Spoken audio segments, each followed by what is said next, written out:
ഫ്രണ്ടിൻ്റെ മോൻ്റെ ബർത്ത്ഡേക്ക് പോകാൻ വേണ്ടിയാണ് കേട്ടോ ഞാൻ ഒരുങ്ങി കെട്ടിക്കൊണ്ടിരിക്കുന്നത്. ആദ്യം തന്നെ ചെറിയ രീതിയിൽ മോയ്സ്ചറൈസർ അപ്ലൈ ചെയ്തു. ചെറിയ രീതിയിലല്ല, നല്ലതായിട്ട് തന്നെ അപ്ലൈ ചെയ്തിട്ടുണ്ട് കേട്ടോ. പറഞ്ഞു വന്നപ്പോൾ അങ്ങ് പറഞ്ഞതേ ഉള്ളൂ.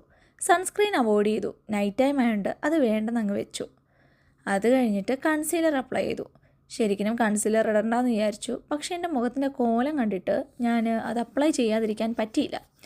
കാരണം ഇവിടെ സമ്മർ ടൈമാണ്, നന്നായിട്ട് സൺ ടാൻ അടിച്ചിട്ടുണ്ട്. ടാൻ മാത്രമല്ല, എനിക്ക് വെയിലടിച്ചാൽ എനിക്ക് നല്ല രീതിയിൽ പിമ്പിൾസും സ്റ്റാർട്ട് ചെയ്യും. അങ്ങനെ മുഖത്ത് കുറച്ച് പിമ്പിളൊക്കെ ഉണ്ട്. അങ്ങനെ അതൊക്കെ ചെയ്തു. എനിക്കാണെങ്കിൽ ഫേസ് പാക്കൊക്കെ ഇടാൻ ഭയങ്കര മടിയുള്ളൊരു വ്യക്തിയാണ്. അതുകൊണ്ട് തന്നെ മുഖത്തിൻ്റെ കോലമൊക്കെ ആകെ മാറിപ്പോയി. പിന്നെ ഒന്ന് ഐലൈനർ ഇടാമെന്ന് വിചാരിച്ചപ്പോഴാണ് നമ്മുടെ ഈ മീനൊക്കെ വെട്ടാൻ നേരത്ത് പൂച്ചയൊക്കെ എവിടുന്നേലൊക്കെ വരത്തില്ലേ മണം പിടിച്ച്, അതുപോലാണ് ഐലൈനറോ അല്ലെങ്കിൽ ലിപ്സ്റ്റിക്കോ ഒക്കെ ഓപ്പൺ ചെയ്യുമ്പം എൻ്റെ പിള്ളേർ എവിടുന്നേലുമൊക്കെ എൻ്റെ മുന്നിൽ പ്രത്യക്ഷപ്പെടും. പിന്നെ ഒന്ന് സമാധാനിപ്പിക്കാമെന്ന് വിചാരിച്ച് ഞാൻ രണ്ടറ്റത്തും ഓരോ ചെറിയ വാലിട്ട് കൊടുത്തു. പുള്ളിക്കാരി അത് കഴിഞ്ഞ് കണ്ണാടിയുടെ മുന്നിൽ കുറച്ച് ഷോ ഓഫൊക്കെ നടത്തി. ഇതിവിടുത്തെ സ്ഥിരം കലാപരിപാടിയാണ്. പിന്നെ കണ്ണാടിയുടെ മുന്നിൽ നിന്ന് പിടിച്ചു മാറ്റുമായിരുന്നു.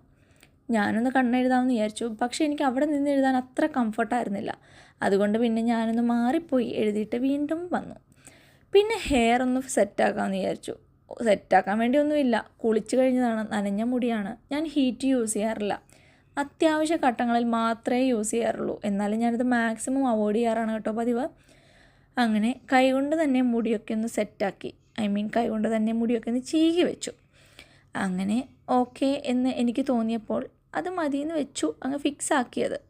അത് കഴിഞ്ഞിട്ട് മെയിൻ പരിപാടി ലിപ്സ്റ്റിക്ക് ഇട്ടാലൊരു കോൺഫിഡൻസ് ഒക്കെ എനിക്കങ്ങ് വർദ്ധിക്കും. അങ്ങനെ നേരെ പോകാമെന്നൊക്കെ വിചാരിച്ചു. ഇതായിരുന്നു കേട്ടോ ഞാൻ ഇട്ട ഡ്രസ്സ്.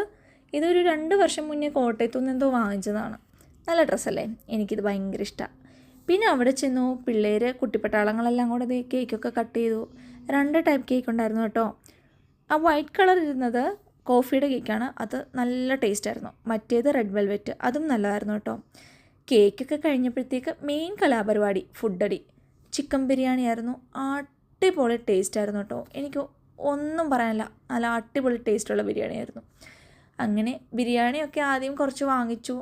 പിന്നെയും എന്നെ കണ്ടിട്ട് വിളമ്പുന്ന ചേട്ടൻ എന്നോടുള്ള സ്നേഹം കാരണമായിരിക്കും വീണ്ടും വീണ്ടും ഇട്ട് തന്നുകൊണ്ടേയിരുന്നു. ചേട്ടന് സങ്കടമാണെന്ന് കരുതി ഞാൻ വേണ്ടാന്നും പറഞ്ഞില്ല. 1-ാം തീയതി തൊട്ട് ഫുഡൊക്കെ ഒന്ന് കൺട്രോൾ ചെയ്യണമെന്ന് വിചാരിച്ചു. എവിടുന്ന് എന്നെയും കൊണ്ട് പറ്റാത്തൊരു കാര്യമാണ് ഈ ഫുഡ് കൺട്രോൾ ചെയ്യുക എന്നുള്ളത്. അത് കഴിഞ്ഞ് കിട്ടിയതാണ് പായസം.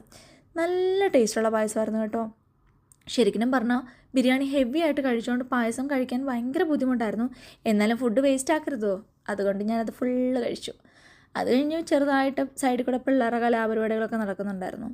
പിന്നെ ശരിക്കും ആൾക്കാരൊക്കെ പോയി തുടങ്ങി. ഞങ്ങൾ അവിടെ ഇരുന്ന ഓരോ കാര്യങ്ങളൊക്കെ ഇങ്ങനെ സംസാരിച്ച് സമയം പോയതേ അറിഞ്ഞില്ല. അതിൻ്റെ ഇടയ്ക്ക് ഓരോ കട്ടൻ കാപ്പിയൊക്കെ ഇട്ട് തന്നു. അതൊക്കെ കുടിച്ച് പിന്നെ ഉറക്കം വന്നപ്പം നേരെ വീട്ടിലേക്ക് വിട്ടു. ഞങ്ങളവരുടെ തൊട്ട് താഴെയാണ് കേട്ടോ താമസിക്കുന്നത്. അത് കഴിഞ്ഞിട്ട് കിടക്കുന്നതിന് മുന്നേ ഉള്ള പരിപാടിയാണ് സ്കിൻ കെയർ. സ്കിൻ കെയർ എന്ന് പറഞ്ഞാൽ ഇട്ടുകൊണ്ട് പോയ ആ മേക്കപ്പൊക്കെ കഴുകി കളയണമല്ലോ. അങ്ങനെ ഞാൻ ഡബിൾ ക്ലെൻസിങ് സ്റ്റാർട്ട് ചെയ്തു. ആദ്യം തന്നെ ഒരു ക്ലെൻസർ ഇട്ട് മുഖമൊക്കെ തേച്ച് ഉരച്ച് കഴുകി. ഫേസ് മര്യാദയ്ക്ക് ക്ലീൻ ചെയ്യാതാണ് കിടക്കുന്നതെന്നുണ്ടെങ്കിൽ എനിക്ക് പിറ്റേന്നാകുമ്പോൾ 8ൻ്റെ പണി കിട്ടും. മുഖത്ത് പിമ്പിൾസൊക്കെ സ്റ്റാർട്ട് ചെയ്യും. പിന്നെ ഫേസ് വാഷൊക്കെ ഇട്ട് വാഷ് ചെയ്തു. പിന്നെ നല്ലോണം ട്രൈ ചെയ്തു. അത് കഴിഞ്ഞിട്ട് ഞാൻ ടോണർ അപ്ലൈ ചെയ്തു, സിറം അപ്ലൈ ചെയ്തു, പിന്നെ മോയ്സ്ചറൈസർ അപ്ലൈ ചെയ്തു. ചില സമയത്ത് ഇതൊന്നും അപ്ലൈ ചെയ്യില്ല, മോയ്സ്ചറൈസർ മാത്രമേ ഉള്ളൂ കേട്ടോ. ഞാൻ ഒരു നല്ല മടിച്ചിയാണ് അതുകൊണ്ട്. പിന്നെ നേരെ ബെഡിലേക്ക് വിട്ടു. വെളുപ്പിന് 12:15 ആയപ്പോൾ.